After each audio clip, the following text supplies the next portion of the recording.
The morning sun cast long shadows across the firing range at Fort Benning as Staff Sergeant Elena Ghost Vasquez adjusted her rifle scope for the 1,200-meter qualification shot that would determine her future in the Army's elite sniper program. Around her, 17 male candidates prepared for the same test that had eliminated 127 candidates over the previous 8 weeks of grueling training. The range master, Sergeant Major William Iron Rodriguez, had made it clear that he expected her to fail this final assessment, just as he had openly stated that women didn't belong in sniper school. What he didn't know was that the quiet woman adjusting her scope had 73 confirmed kills across 3 combat deployments, more than most instructors would achieve in entire careers. Welcome to Those Who Left a Trace, where we uncover the extraordinary stories of people whose greatest achievements remain hidden behind bureaucracy and prejudice. Before we dive into this incredible tale of perseverance and revelation, tell us in the comments what city you're watching from today. And if you believe that true warriors are measured by results, not assumptions, hit that subscribe button and join our community. The United States Army Sniper School at Fort Benning, Georgia, represented the pinnacle of precision marksmanship training in the American military. Only the most exceptional soldiers were selected for the 8-week program that would transform infantrymen into elite precision marksmen capable of engaging targets at distances exceeding 1,000 meters. The dropout rate consistently exceeded 70%, and in the program's 45-year history, only 12 women had ever been selected for training. Staff Sergeant Elena Vasquez was number 13. From the moment she arrived at Fort Benning 8 weeks earlier, Elena had faced skepticism that went beyond the usual scrutiny applied to sniper candidates. Sergeant Major Rodriguez, a Vietnam veteran with 32 years of service and an intimidating presence that could silence a room with a glance, had made his position clear during the first day of training. Gentlemen, he had announced, deliberately emphasizing the word while looking directly at Elena, sniper training is not an equal opportunity program. We don't care about your feelings, your background, or what someone in Washington thinks about integration. We care about one thing. Can you put steel on target when American lives depend on it? Elena had stood at attention with the other candidates, her expression revealing nothing of the thoughts racing through her mind. At 29 years old, she possessed 8 years of active duty experience, including 3 combat deployments to Afghanistan where she had served as a designated marksman with the 10th Mountain Division. Her official military occupational specialty was 11B infantry, but her unofficial role had involved precision shooting that most soldiers would never attempt. Staff Sergeant Vasquez, Rodriguez had continued, singling her out on that first day. What makes you think you belong in this program? Sergeant Major, I'm here because my chain of command believes I have the skills and temperament required for sniper training. Elena had replied, her voice steady despite the obvious hostility in his tone. Your chain of command can believe whatever they want. I believe in results. And in my experience, women don't have the physical or mental capacity for this type of work. The statement hung in the air like a challenge, one that Elena had encountered before during her military career. Rather than responding with anger or defensiveness, she had simply nodded and replied, Roger, Sergeant Major. I understand your position. For the next 8 weeks, Elena had endured training that was designed to break even the most determined candidates. The physical demands included carrying 50-pound rucksacks on 20-mile force marches, crawling through mud and undergrowth for hours while maintaining weapon readiness, and spending days in concealed positions without adequate food or water. The mental demands were equally challenging. Complex ballistics calculations performed under stress, target identification exercises that required split-second decisions, and scenarios where a single mistake could mean mission failure. Throughout the training, Elena had consistently performed in the top 10% of her class. Her marksmanship scores exceeded those of most instructors. Her fieldcraft was flawless, and her ability to remain concealed during stalking exercises had earned grudging respect from senior NCOs who had initially dismissed her capabilities. Yet Sergeant Major Rodriguez continued to find fault with her performance, criticizing minor details while overlooking similar or worse mistakes made by male candidates. "Vasquez, your hide sight construction is sloppy," he would announce during field exercises, pointing concealment that was actually superior to most other students. In combat, that kind of carelessness gets people killed. Elena would accept the criticism without argument, make the suggested corrections, and continue training with the professional demeanor that had carried her through years of proving herself in male-dominated military environments. She understood that Rodriguez was testing more than her technical skills. He was evaluating whether she could maintain effectiveness under the kind of pressure and hostility that special operations environments often produced. Private First Class Tommy Rabbit Johnson, the youngest member of their training class at 19 years old, had been assigned as Elena's spotter during partner exercises. Initially intimidated by working with the only female candidate, he had gradually developed professional respect for her abilities. "Sergeant, how do you stay so calm when Rodriguez is riding you like that?" Johnson had asked during one of their field exercises. "Rabbit, criticism from instructors is part of the training." Elena had replied while adjusting her rifle scope. "What matters is performance, not politics. But some of the stuff he says about women in combat is his opinion based on his experience." Elena had interrupted. "My job is to prove that his experience isn't universal. Actions speak louder than arguments." Johnson had watched Elena track a target at 800 meters, noting the mechanical precision with which she accounted for wind speed, humidity, and elevation. Her shot placement was consistently within the required tolerances, often exceeding the standards by significant margins. "Sergeant, where did you learn to shoot like that?" Elena had glanced at her young spotter, considering how much of her background she should reveal. "Practice, Johnson. Lots of practice." What she didn't mention was that her practice had included 247 precision engagements during her 3 combat deployments, ranging from 200 to 1,400 meters, with a 97% first shot hit probability that was unmatched in her brigade. She didn't discuss the night in Helmand Province when she provided overwatch for a special operations raid, engaging 17 Taliban fighters at ranges from 300 to 950 meters with shots that had saved an entire platoon from being overrun. The truth was that Elena had been serving as an unofficial sniper for years, operating under the military's previous policy that excluded women from officially designated sniper positions while allowing them to perform identical duties under different job classifications. Her chain of command had recognized her exceptional abilities and used her skills wherever combat demands required precision marksmanship, but bureaucratic regulations had prevented her from receiving formal sniper training until policy changes opened the program to female candidates.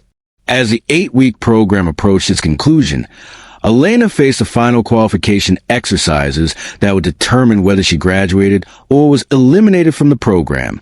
The requirements included written examinations covering ballistics, weather effects, and tactical employment of sniper teams, practical exercises demonstrating stalking and concealment skills, and culminating in a series of precision shooting tests at ranges from 300 to 1,200 meters. Final qualification begins at 0600 tomorrow, Sergeant Major Rodriguez announced during the evening briefing before the last day of training.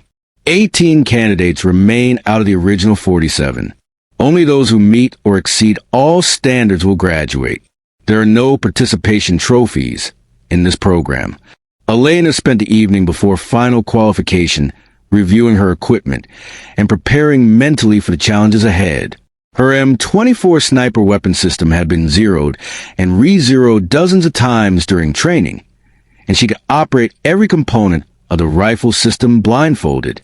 More importantly, she had spent weeks observing wind patterns, temperature variations, and lighting conditions at the Fort Benning ranges, accumulating the kind of environmental knowledge that separated expert marksmen from merely competent shooters. The final qualification began before dawn with a written examination covering advanced ballistics principles and tactical employment scenarios. Elena completed the 100-question test in 45 minutes, confident in answers that drew upon both formal instruction and practical experience that went far beyond what most candidates possessed. Following the written examination, Candidates were tested on their ability to construct concealed firing positions and approach targets undetected during daylight stalking exercises. Elena moved through the Georgia pine forest with a fluid efficiency that marked soldiers who had learned fieldcraft under combat conditions where detection meant death. Her hide site construction incorporated lessons learned during missions where Taliban scouts actively searched for American snipers, and her camouflage techniques reflected refinements developed through trial and error in hostile territory. Vasquez, acceptable. Rodriguez grudgingly acknowledged after spending 30 minutes attempting to locate flaws in her concealment. Your position meets minimum standards. The comment was typical of his approach throughout training. Technically accurate, but delivered with reluctance that suggested he would have preferred finding reasons for criticism. The final portion of qualification involved precision shooting at measured distances under various environmental conditions. Candidates were required to engage targets at 300, 500, 800, and 1,200 meters, with scoring standards that demanded near-perfect accuracy. Wind conditions were challenging, with gusts varying from 8 to 15 miles per hour and directions shifting throughout the morning as weather patterns changed. Elena approached the firing line with a methodical preparation that had become second nature during her military career. She studied wind indicators, calculated environmental effects, and adjusted her rifle scope of movements that were economical and precise. Around her, other candidates made similar preparations, but there was something different about her process, a confidence that came from having made similar shots under combat stress, where missing meant friendly casualties. First target, 300 meters, the range safety officer announced. Candidates will fire 3 rounds. Scoring ring diameter is 8 inches. Elena's first shot impacted the target 2 inches left of center, within the required tolerance but not optimal. She analyzed the miss, concluding that she had undercompensated for a wind gust that had occurred between her final sight picture and trigger squeeze. Her second and third shots struck, within 1 inch of the target center, demonstrating the kind of consistency that marked exceptional shooters. Target 500 meters. Scoring ring diameter is 10 inches. The increased range required more complex environmental calculations, particularly given the shifting wind conditions that demanded real-time adjustments. Elena's shots grouped within a 3-inch circle centered on the target, performance that exceeded qualification standards by significant margins. Target 800 meters. Scoring ring diameter is 12 inches. At this range, most candidates began experiencing difficulties with a combination of distance and environmental variables. Elena watched other shooters struggle with wind calls and elevation adjustments, their shot groups spreading as the demands of precision shooting revealed limitations in training and experience. Her own shots continued to impact within tight groups, each round placed with confidence that came from having engaged real targets at similar distances. Sergeant Major Rodriguez positioned himself behind Elena as she prepared for the 800-meter shots, studying her technique with the scrutiny he had applied throughout training. Vasquez, what's your wind call?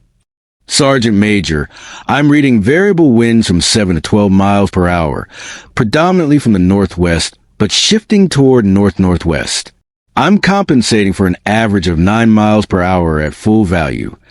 Rodriguez consulted his own wind measurement devices, frowning as he confirmed the accuracy of Elena's assessment. Her wind reading skills had consistently impressed instructors throughout training, despite his reluctance to acknowledge her abilities.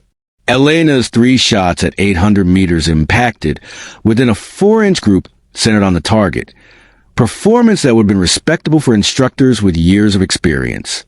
The consistency of her shooting was becoming impossible to ignore, even for Rodriguez, who had spent weeks looking for reasons to eliminate her from the program. Final target, 1,200 meters, the range safety officer announced. This is the qualification standard that determines graduation. Candidates must place at least 2 of 3 shots within the 14-inch scoring ring. The 1,200-meter target represented the culmination of 8 weeks of training and the standard that separated qualified snipers from conventional marksmen. At this distance, Environmental factors became critical, and small errors in calculation or execution resulted in complete misses rather than near hits. Elena studied the target through her rifle scope, noting the heat mirage rising from the ground between her position and the distant target. The atmospheric disturbance created visual distortion that required compensation beyond standard ballistic calculations, and the shifting wind patterns demanded perfect timing for shot execution. "Vasquez, you're up," Rodriguez announced, his tone carrying none of the encouragement offered to other candidates.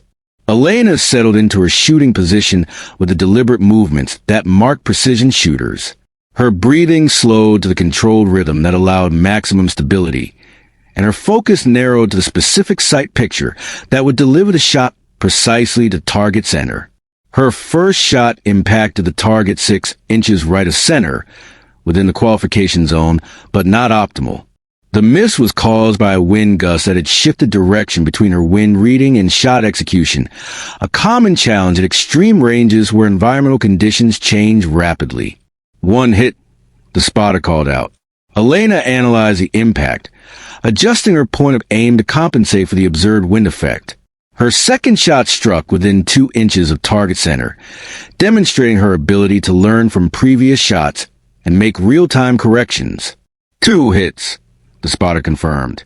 With 2 qualifying shots already accomplished, Elena had technically met the graduation standard. However, the third shot represented an opportunity to demonstrate the level of precision that separated exceptional snipers from merely qualified ones.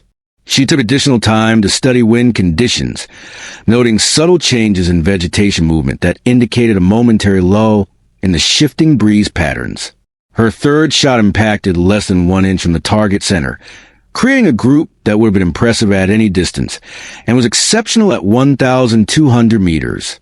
"3 hits," the spotter announced, his voice carrying surprise that was quickly suppressed. Around the firing line, other candidates and instructors had stopped their own activities to observe Elena's performance. The consistency of her shooting throughout the qualification exercise had been remarkable, demonstrating skills that exceeded those of most graduates in the program's history. Sergeant Major Rodriguez approached Elena as she cleared her rifle and prepared to leave the firing line. His expression was unreadable, but something in his posture suggested internal conflict between personal prejudices and professional assessment of demonstrated ability. "Vasquez, stand by for individual counseling." Elena remained at the firing line as other candidates completed their qualification attempts. Several failed to meet the standards at longer ranges, their military careers permanently altered by inability to perform under pressure.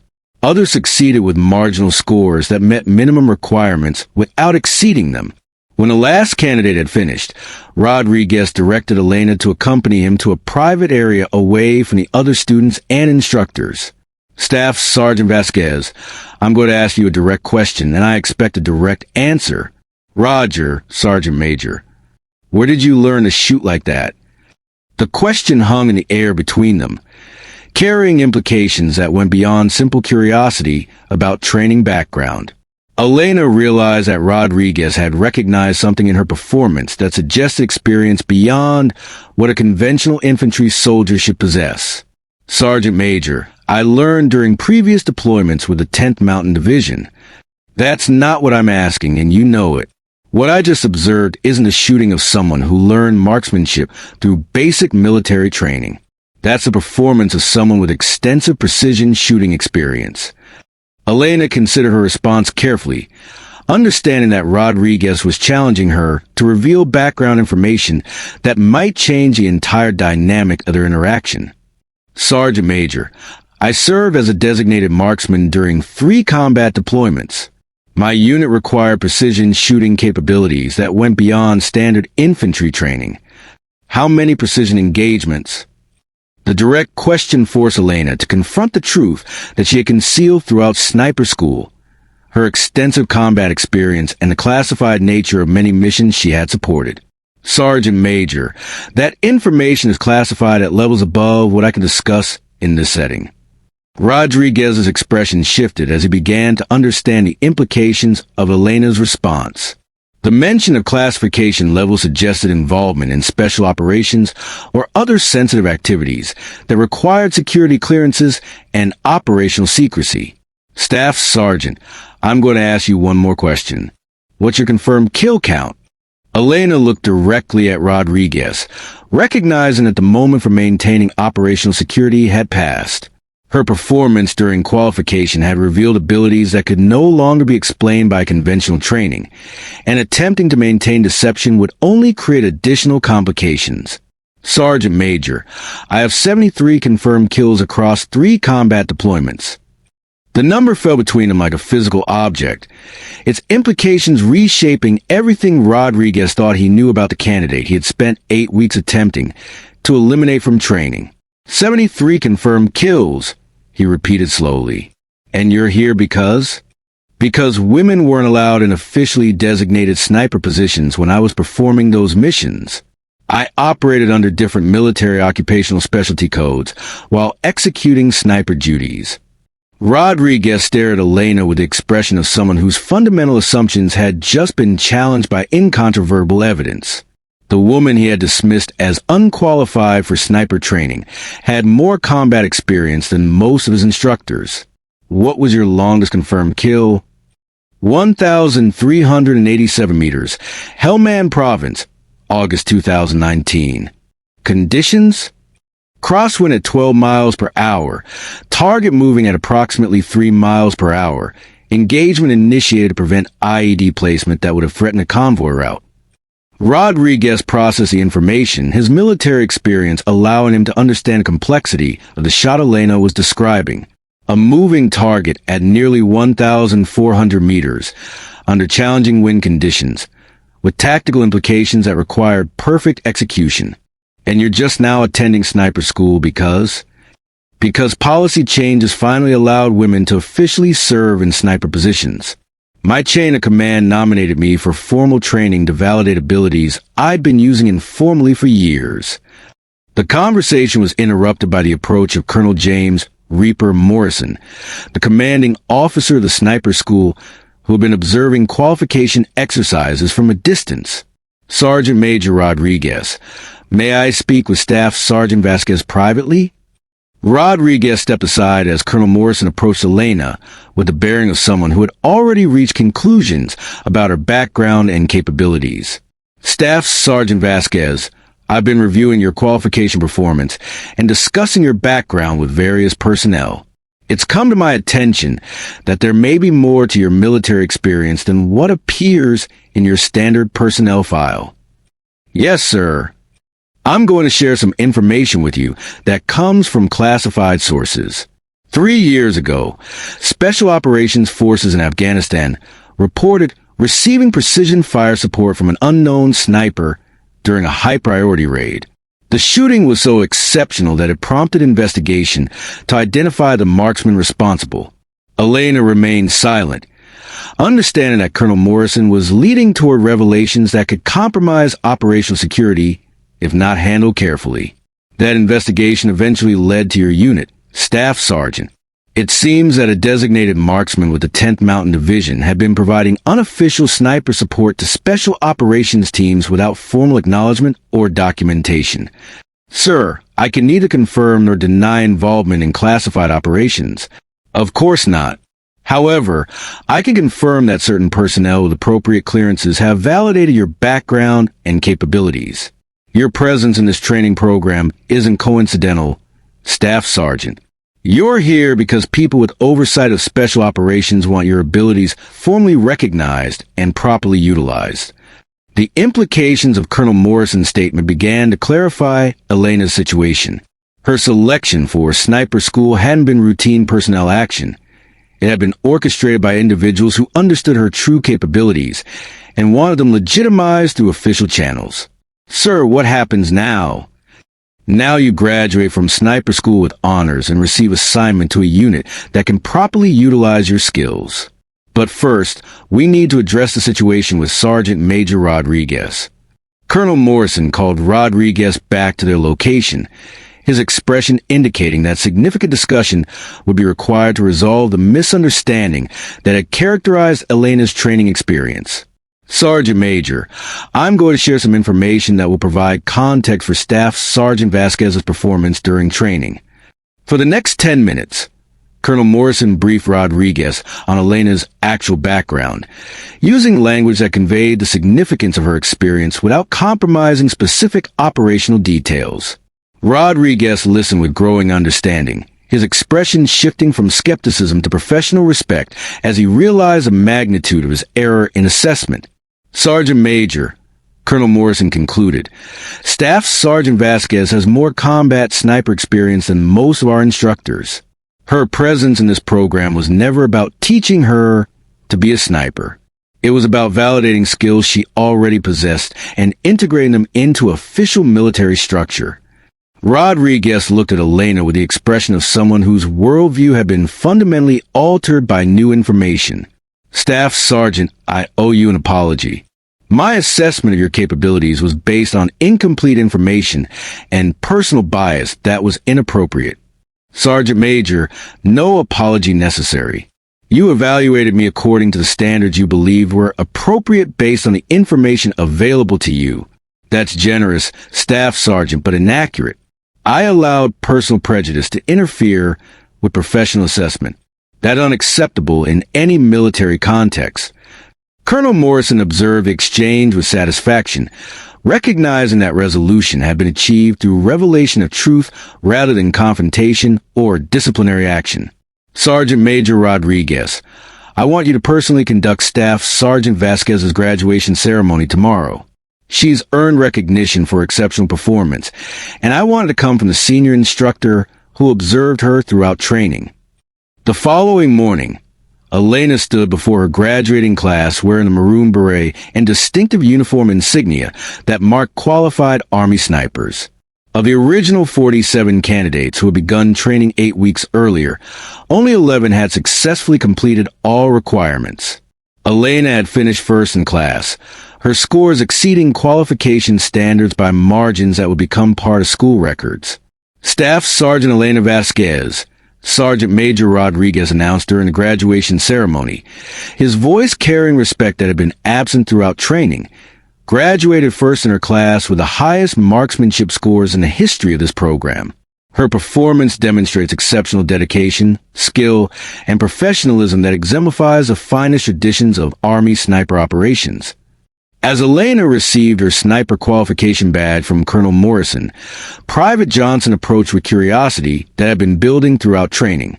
Sergeant Vasquez, can I ask you something? Sure, Rabbit. All those times during training when Rodriguez was giving you grief about your shooting, you never seemed worried. Like you knew you were going to pass no matter what he said. Elena smiled at the young soldier who had served as her spotter during partner exercises. Johnson, confidence comes from preparation and experience. I knew what I was capable of because I'd been doing this work for years. But why didn't you ever say anything? Why didn't you tell him about your background? Because proving yourself through actions is more effective than making claims about past achievements. Results speak louder than resumes. As the graduation ceremony concluded and new snipers prepared for assignment to operational units, word of Elena's exceptional performance began spreading through military channels. Video footage of her qualification shooting was reviewed by marksmanship instructors throughout the Army, and her story became an example of the capabilities that existed within the force when bureaucratic restrictions were removed. 3 months later, Elena received assignment to the 75th Ranger Regiment, where her abilities would be utilized in the most demanding special operations environments. Her transition from unofficial precision marksman to formally recognized sniper had been completed, but more importantly, her success had opened pathways for other female soldiers whose capabilities had been constrained by policy rather than ability. Staff Sergeant Vasquez, Colonel Morrison said during their final meeting at Fort Benning, your performance in this program has implications beyond your individual career. You've demonstrated that capability is independent of gender when training standards are maintained and prejudice is set aside. Sir, I hope other qualified women will have opportunities to serve in positions that match their abilities. I think that's exactly what's going to happen, Staff Sergeant. Your example provided the evidence needed to support policy changes that will benefit the entire Army. As Elena prepared to depart Fort Benning for her new assignment, she carried with her the knowledge that her 8 weeks of training had accomplished more than personal qualification for sniper operations. Her performance had challenged assumptions, changed perspectives, and created opportunities for others who would follow the path she had helped establish. The revelation of her true background had transformed Sergeant Major Rodriguez from opponent to advocate, and his support for female candidates in future sniper classes will be informed by direct observation of exceptional performance rather than theoretical prejudice. For Elena, the completion of sniper school marked not the beginning of her precision shooting career, but the official recognition of abilities she had been developing and utilizing for years. Her 73 confirmed kills were no longer unofficial statistics. They were part of a documented record that would inform her employment in future operations where American lives depended on precision marksmanship executed under the most challenging conditions. And for the U.S. Army Sniper School, Elena's graduation marked the beginning of a new era where qualification would be determined solely by demonstrated ability, rather than assumptions about gender limitations that had no basis in operational reality.